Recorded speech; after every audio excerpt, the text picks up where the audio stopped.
जैसा कि सर्वविदित है कि केंद्र व यूपी सहित अन्य राज्यों की भी सरकारें अपनी आर्थिक नीति, बजट व अर्थव्यवस्था आदि को लेकर जो बड़े बड़े दावे कर रही हैं, वे ज़्यादातर हवाई न होकर काश जमीनी हकीकत में सही और वास्तविक होते तो वाकई भाजपा द्वारा अच्छे दिन लाने के इनके सुनहरे सुहावने व लुभावने वायदे की थोड़ी अच्छी बात होती। किंतु दुखद है कि सरकार की अधिकतर नीतियों एवं कार्यक्रमों से जग जाहिर तौर पर कुछ मुट्ठी भर बड़े बड़े पूंजीपति व धन्ना सेठ और अधिक धनवान बन रहे हैं व इन जैसे लोगों की संख्या दिन दोगुनी व रात चौगुनी बढ़ रही है, जो कि ये सरकार की पूंजीवाद समर्थक नीति का जीता जागता प्रमाण है। जबकि सरकारों का सही व संवैधानिक दायित्व अमीरों को और अधिक अमीर बनाने की बजाय यहाँ के दलितों, आदिवासियों, पिछड़े वर्गों व अन्य मेहनतकश समाज से संबंधित रखने वाले करीब 125 करोड़ नागरिकों की गरीबी, बेरोजगारी व हर प्रकार के इनके पिछड़ेपन को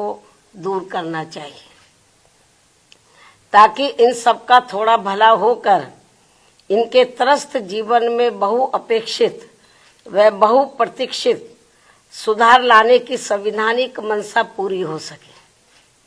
लेकिन ऐसा नहीं करना स्पष्टतः सरकार की गरीब विरोधी नीति व कार्यकलाप ही कहलाएगा।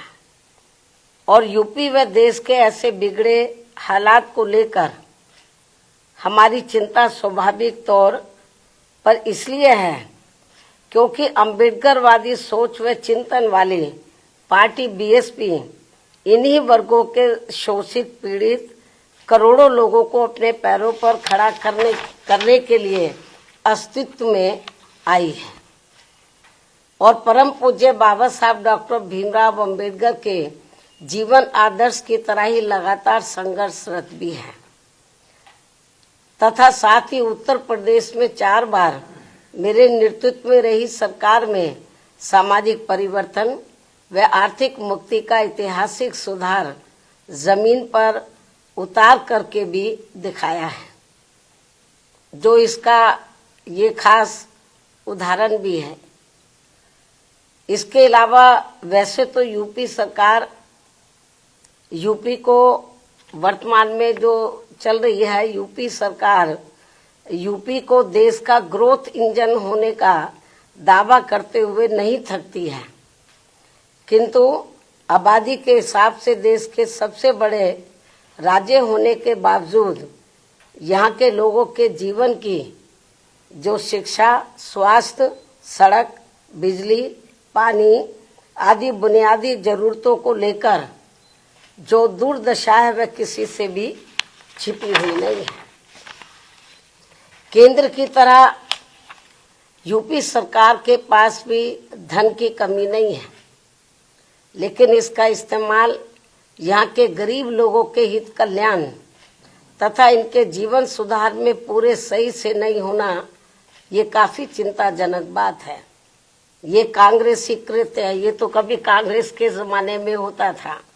ये कांग्रेसी कृत्य है जिस नक्शे कदम पर अब भाजपा सरकारें भी चलती हुई नजर आ रही हैं। भाजपा व अन्य और जो रीजनल पार्टियों की सरकारें हैं वो भी चलती हुई नजर आ रही है, जो बड़े दुख की बात है। इतना ही नहीं बल्कि कांग्रेस व सपा सरकार की तरह ही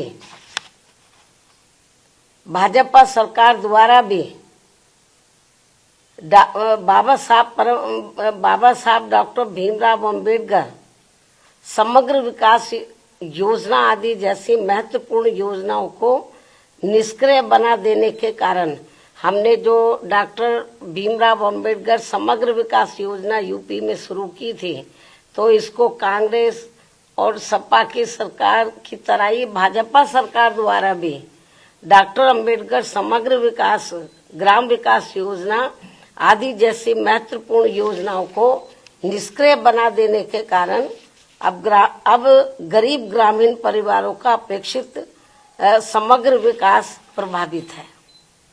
जबकि बीएसपी की सरकार ने इस योजना को भरपूर धन देकर गांवों को 17 बुनियादी सुविधाओं से जोड़कर यहाँ लोगों के जीवन में काफी सुधार लाया था। ये बात सर्वविदित है। लेकिन अब आम चर्चा के मुताबिक अधिकांश सरकारों पर लोगों को बसाने से ज्यादा लोगों के घर उजाड़ने के ज्यादा आरोप हर जगह लग रहे हैं। ये भी आम चर्चा है। इसके साथ ही मध्य प्रदेश भाजपा सरकार के वरिष्ठ मंत्री द्वारा विभिन्न सरकारी कल्याणकारी योजनाओं के लाभार्थियों को भिखारियों की फौज बताने से इन करोड़ गरीब अपेक्षितों के प्रति इनकी हीन, संकीर्ण एवं जातिवादी सोच ज्यादा प्रदर्शित होती है, जो ये गंभीर विषय भी है। क्योंकि सरकार द्वारा पहले अपनी गलत नीतियों में कार्यकलापों आदि से इन नागरिकों को महंगाई, गरीबी, बेरोजगारी, अशिक्षा, पिछड़ापन आदि की गुलाम व लाचार जिंदगी में बांधना और फिर सरकारी योजनाओं के तहत इन्हें कुछ राहत देकर अपमानित करना ये अति शर्मनाक है। मतलब मामूली सा राहत देकर।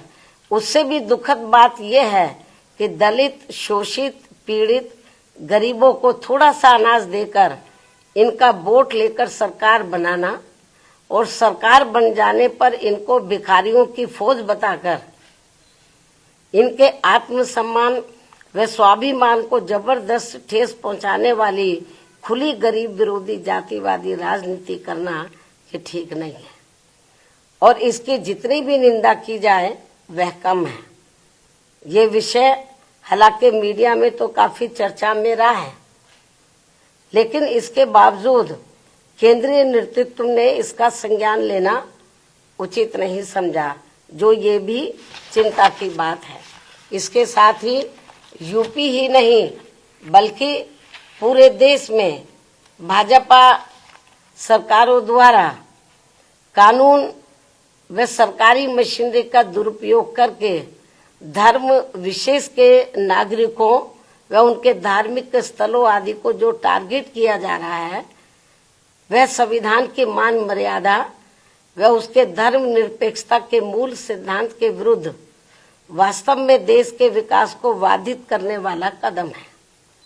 और अब मेरा यही कहना है, केंद्र व यूपी सहित सभी राज्य सरकारों को अपनी संकीर्ण, द्वेषपूर्ण, जातिवादी व सांप्रदायिकता आदि के कृत्यों से जरूर बचना चाहिए, क्योंकि इससे देश के करोड़ों गरीबों, मजदूरों, शोषितों, पीड़ितों, दलितों, आदिवासियों, पिछड़ों व अन्य मेहनतकश नागरिकों का हित व कल्याण नहीं हो पा रहा है, और जिससे वास्तव में देश हित भी प्रभावित हो रहा है। ऐसे में सरकारों की नियत, नीति व अमल में भी सर्वजन हिताय व सर्वजन सुखाय जैसा सही संवैधानिक जनहितैषी बदलाव होना जरूरी है। संक्षेप में अब हमारी पार्टी का यही कहना है कि हर वर्ष केंद्र व राज्यों के बजट में देश, प्रदेश व जनहित की जो काफी बड़ी बड़ी बातें कही जाती हैं, और आपको मालूम है इस समय बजट का दौर चल रहा है पूरे देश में। राज्यों की सरकारें अपना बजट रख रही हैं, केंद्र की सरकार ने भी बजट रखा, चर्चा भी अब इस पर होगी। लेकिन इन्होंने हर साल केंद्र और राज्यों की सरकारें अपने बजट में देश, प्रदेश व जनहित की, केंद्र की सरकार देश की जनहित की और राज्यों की सरकारें प्रदेश व जनहित की तो काफी बड़ी बड़ी बातें करती हैं, लेकिन उन पर 50% भी सही से अमल नहीं किया जाता है। क्योंकि मैं देख रही हूँ आए दिन किसी न किसी राज्य का बजट आ रहा है, लंबी चौड़ी बातें करते हैं। यूपी में भी कही गई, केंद्र की सरकार ने भी कही, लेकिन जितनी वो बड़ी बड़ी बातें करते हैं बजट को लेकर विभिन्न क्षेत्र में, उन पर 50% भी सही से अमल नहीं हो पा रहा है। और वास्तव में प्रैक्टिकल में तो देखने के लिए ये मिल रहा है कि जो दबे कुचले लोग हैं, दलित हैं, पिछड़े हैं, आदिवासी हैं, माइनॉरिटीज के लोग हैं, तो इनके साथ तो काफी अन्याय हो रहा है।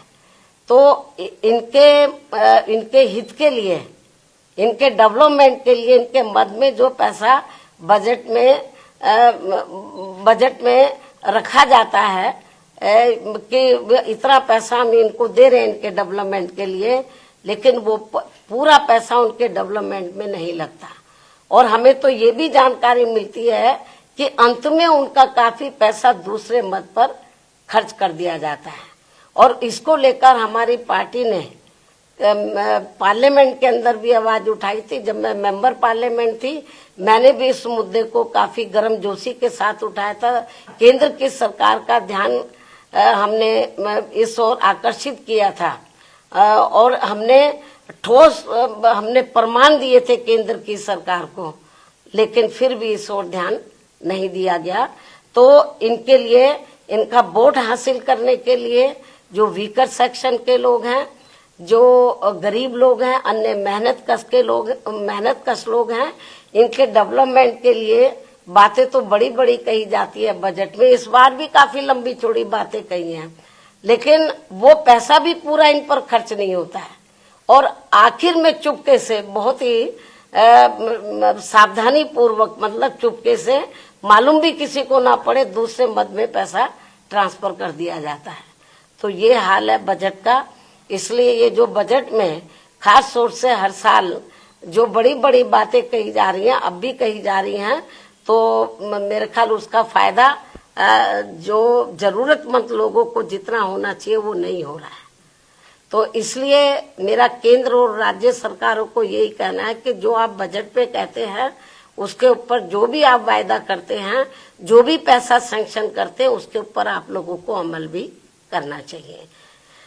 मुझे पूरी उम्मीद है कि ये लोग जरूर मेरी इस बात की तरफ ध्यान देंगे। अब मैं अपनी बात यही समाप्त करती हूँ। धन्यवाद।